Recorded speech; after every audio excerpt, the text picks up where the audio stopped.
Hello and welcome everyone. It is time for Jim Comics Top Picks for New Comic Book Day. This upcoming Wednesday, September 14th, 2022. It is Sunday, September 11th today. Been away for a little bit, just been busy and tied up with family and life and everything, and last little bit of summer holidays, and luckily there wasn't a ton of amazing stuff coming out the last few weeks. There has been some good books in there, and I picked up a few things, but and I'll touch on some of them. I just want to say you're all awesome. We had some Disney news with D23 the last few days there, and man, I'm really excited about Man-Thing and Werewolf by Night, as you can tell. There's a lot of stuff that was announced. I'll touch on a few things out of that I'm interested in and where I hope things are going, but I'm really looking forward to Man-Thing and Werewolf by Night. That one looks good. So yeah, you're all awesome. I'm going to touch on, like I say, to start off with, I've also got some older, I don't have most of my collection, most of it's in storage, but I obviously I didn't want to stick all my some of my better books, geez.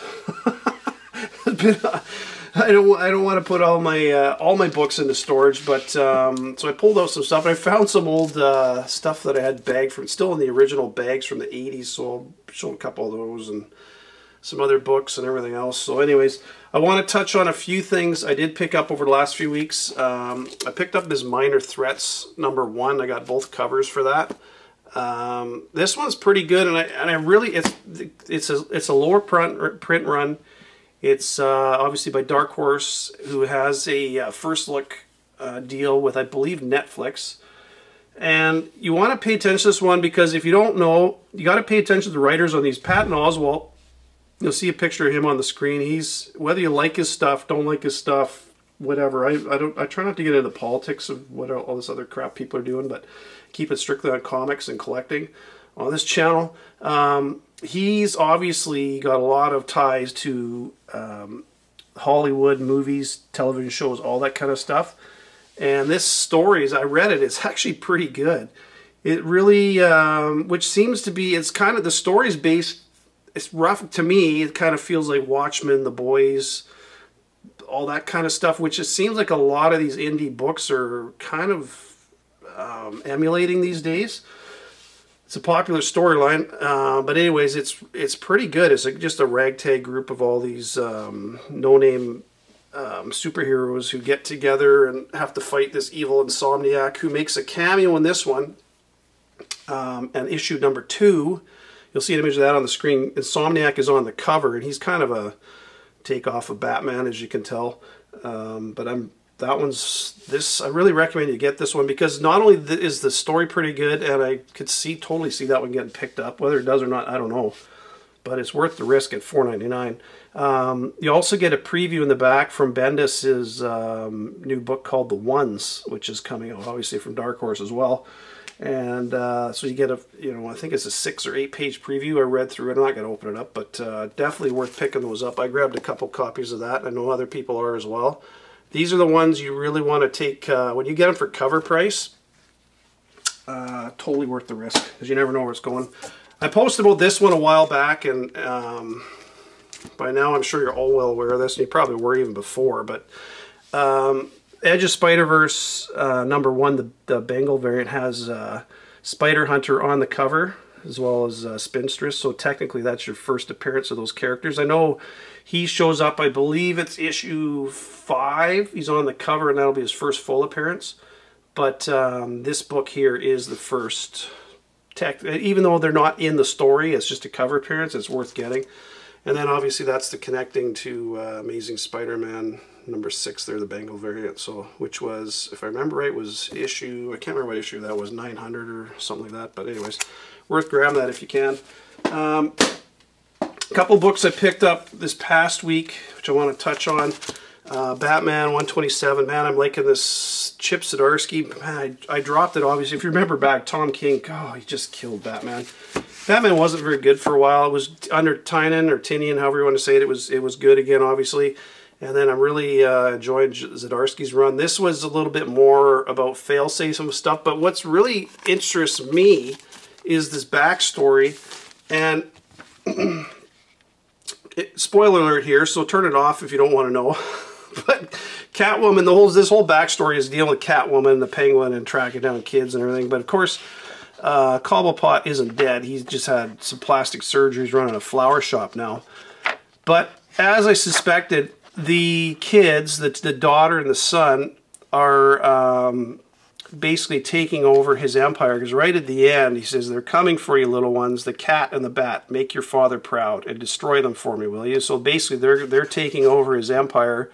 Well, he kind of sits on the sidelines. At some point, I fully suspect him to come back. But for now, technically, they are running his empire by the looks of it. And that last issue is their first full appearance, 126. So make sure you have that one, because that's a good one. Zdarsky likes to do that kind of stuff in his books. I'm going to touch on some other stuff which I think is coming by Zdarsky too. So got my Flashpoint Beyond #5, good story. A little bit more about Martha Wayne as the Joker. And then this, did you guys, I don't know if you like, I read my book, so I got cover A and B of this Black Panther #9, where you got this colonialist. And then you also get the character I really like in this story is Buffalo Soldier. He's a cool character. And when you first see, when I first saw images of him, I'm like, oh, it's just going to be some 6-shooter guy, whatever. But no, he's got, last page, he's got a cameo. But he's got the powers of this colonialist, which are pretty impressive powers. And the technology they have can... it's kind of like kryptonite to Superman. Vibranium doesn't have anything on it, kind of thing. So that is the cover of #10. #10 is going to be first cover appearance and full appearance in book for Buffalo Soldier, and that character looks cool. I like that character. He's kind of a badass looking dude. So that one I could see. And this, if you read this, man, this colonialist guy is a creepy kind of. It's a weird, creepy kind of looking dude. I could just picture his voice being this real creepy. Yeah, hello. Yeah, one of those. I don't know. I can't do it justice, but yeah, he's a creepy looking dude. He had a full appearance of him. I don't know if he's going anywhere or not, but I enjoyed that issue. But I'm really looking forward to the next one with the first full appearance of Buffalo Soldier, because I think that guy's got some promise. So, anyways. We'll get into what I'm looking at this week, and then I'm going to touch on a bunch of this other stuff. So, got a couple smaller books, which I would really recommend you pay attention to this week. From Behemoth, you got Until My Knuckles Bleed #1. It's just a one-shot. And again, I was talking earlier about this Watchmen Boys Sin City. This is kind of, even right in the description, they kind of play it up as a cross between Watchmen Boys and Sin City. The writer-artist is Victor Santos, and he's the creator of Polar, which is a Netflix movie right now. So again, he's got ties to movies and Hollywood and all that kind of stuff. And Polar is a pretty cool story. So it's an assassin film, and kind of like a dark, kind of a, I don't know, kind of a John Wick type of go around killing everybody. But which, hey, so they've been making those movies forever, and if they're done right, they're good. But this is one I want to get for sure. It's just, there's a bunch of covers for this one. I'm just getting cover A. But that one looks good. I'm definitely picking that one up. And another one, this one's from Image, Bone Orchard, from Jeff Lemire and Andrew Sorrentino. And if you remember, they were behind Gideon Falls, which at the time that came out, I did a whole video on it saying, man, buy this series. It was really good. I enjoyed that one. Obviously you got the Jock. I got all the covers. I got the Jock variant, and then just the regular cover, and there's a couple of versions there. But the interesting thing is this Bone Orchard it's kind of creating this horror universe. So all these stories are going to kind of be intermingled eventually, and he's obviously building a whole brand that who knows what's going to happen with it down the road. But if that wasn't on your list this week, I would recommend picking that, at least one copy. Again, the way to buy this stuff is before anything happens, when you can get it for cover price. Because if you get it for cover price, I mean, it's a no-brainer, right? So, anyways, that's one I'm definitely getting, because they say he's creating this whole horror, all these connected horror stories, and who knows where it's going. That's it from Indies. From Marvel, Daredevil #3. So the solicitation says Daredevil started putting together a team But I don't know who that's going to be or what, but I'm kind of suspecting at some point that Alice, that girl that Elektra was training and everything else, is going to be joining Daredevil and Elektra, so they'll have their own team. Totally see that coming. And it's interesting that on issue number 5, I'm going to show that right now, it's got the exact same cover as Daredevil 25, which was your cover that Elektra showed up as Daredevil. So is that going to be the issue that Alice joins the team in her outfit and the whole bit? Who knows? But I've got Daredevil on my list because, again, Chip Zdarsky's writing, and I love his writing. So pay attention to Daredevil. That's all I'm saying. Don't know if anything's coming at all with it, but good writing. And I would totally expect something with Alice coming, which she showed up in Daredevil 26, I believe, if I remember right. Damn it, off the top of my head, I can't remember. I've showed it a couple times, but it's the connecting cover set there. Midnight Suns #1 is out this week. Bunch of covers for this. I'm getting cover A, and I like cover C, the Midnight Suns armor. You see the Spider-Man and Magic in their Midnight Suns armor. That looks really good. I'm going to try and get that one. I like that one a lot. So that's all I got.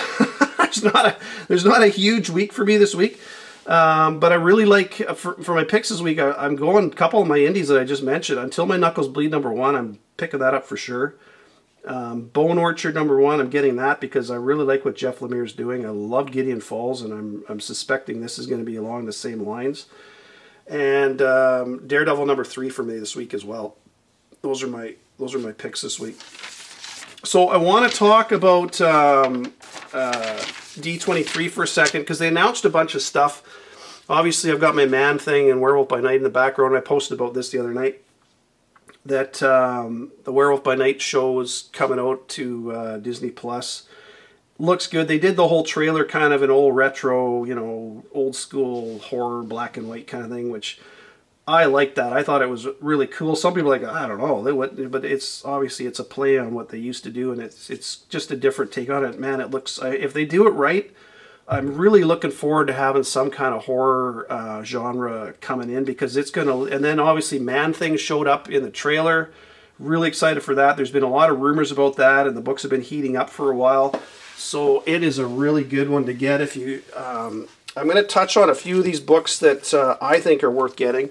Obviously, Werewolf by Night, first appearance of Jack Russell and Werewolf by Night, so really, really good book to get. It's getting pricey, so if you can't afford that one, try to pick up the current Werewolf by Night #1.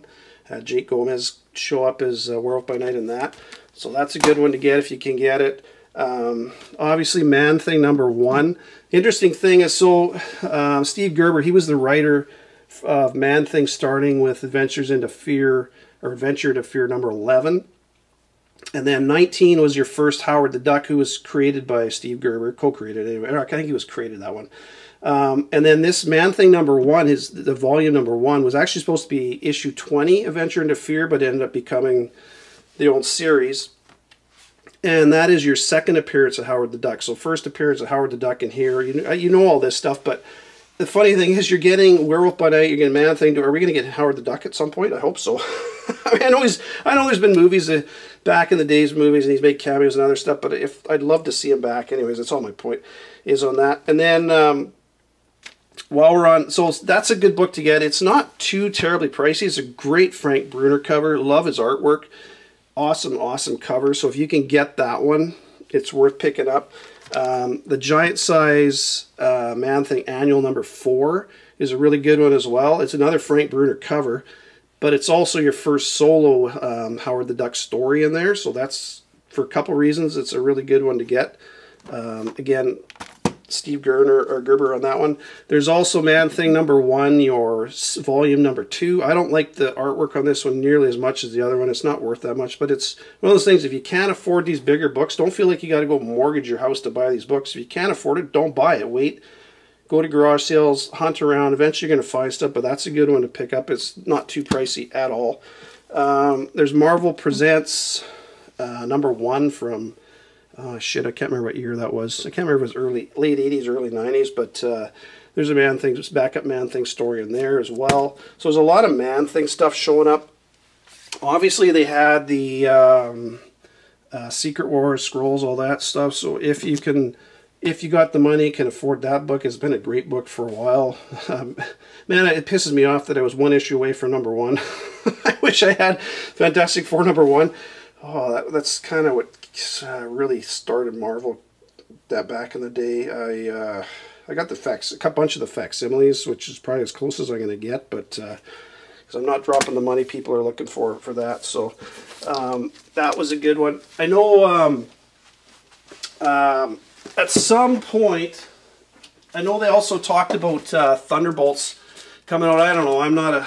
That one doesn't excite me as much. But Winter Soldier's part of that whole storyline. So a good book for me, it's been a good spec book for a while, is this whole Winter Soldier #1, because you do get a cameo of RJ in that one.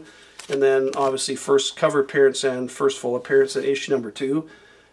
Because when they do these shows, eventually they're going to have to start pulling in other, characters and stuff, and I could totally see RJ showing up in there. So just, it's one of those ones, if you find it cheap, it's worth picking up. A lot of people aren't even paying attention to that one right now, so it's worth taking a look at. I can't say enough about this book. This is going totally off, but they also announced Moon Girl show coming out, and it's all animated and it looks pretty much for kids, but there was that part of that whole Moon Girl run. There were some good books in there. There was Kingpin's daughter showed up, and whether she shows up in the show or not, I don't know, but that's still a good book to get.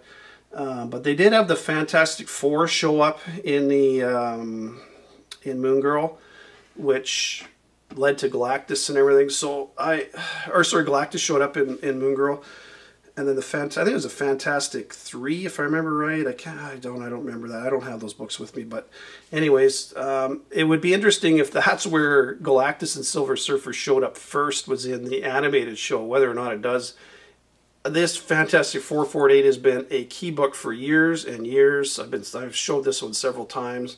I remember somebody asked me one time if they should buy it a few years ago. I said, oh man, that is a no-brainer. Just buy it.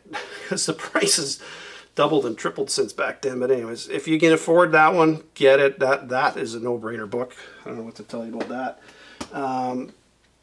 Some other ones, obviously, these aren't really related to anything in particular other than Ghost Rider #1, major book. Get it if you can get it. Son of Satan #12, you can get that one. I'm really hoping this all leads. I know there's been rumors for years that Mephisto's shown up in this show or this movie, and I saw a picture in a stained glass window, so it must be showing up in this movie, and nothing yet. But you know he's coming at some point. So, and again, I don't need to tell you this, but that is a great book to get if you can get it. Another really good one to get. This is Marvel Spider-Man and Marvel Team Up #1 with Spider-Man and the Human Torch.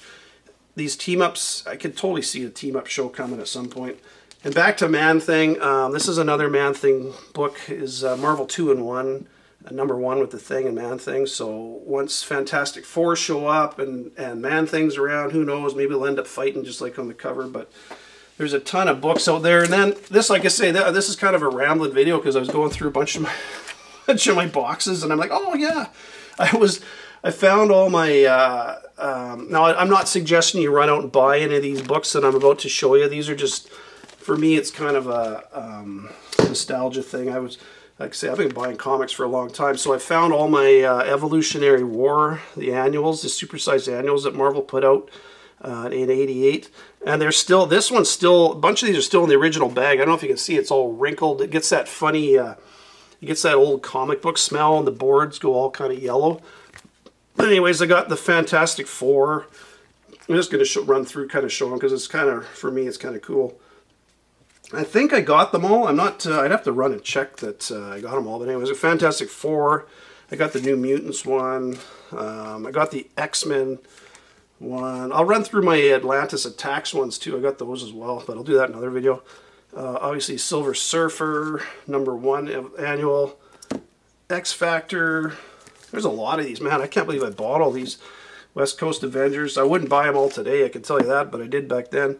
Avengers, these are all, I don't know, to me they're pretty good shape. So Evolution, which one's that? Web Spider-Man. Then of course this is, you know, who doesn't want to have Speedball in their collection?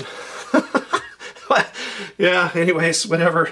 And then I got Spectacular Spider-Man, and I was a big Punisher fan back in the day, so I have a couple of these Punisher ones. Again, none of these are really worth anything, but for me, it's kind of one of those cool things. I'm going to, my new place, I'm going to have a wall with comics and try and rotate them in and out eventually, but it'd be kind of cool to have that whole run of Evolutionary War on the wall. I think that'd be pretty awesome. So, yeah, there's that. So that's some books I was looking at this week and some of the stuff I had. I do want to talk on a couple other things. It sounds like Red Hulk's appearing in Captain America #4.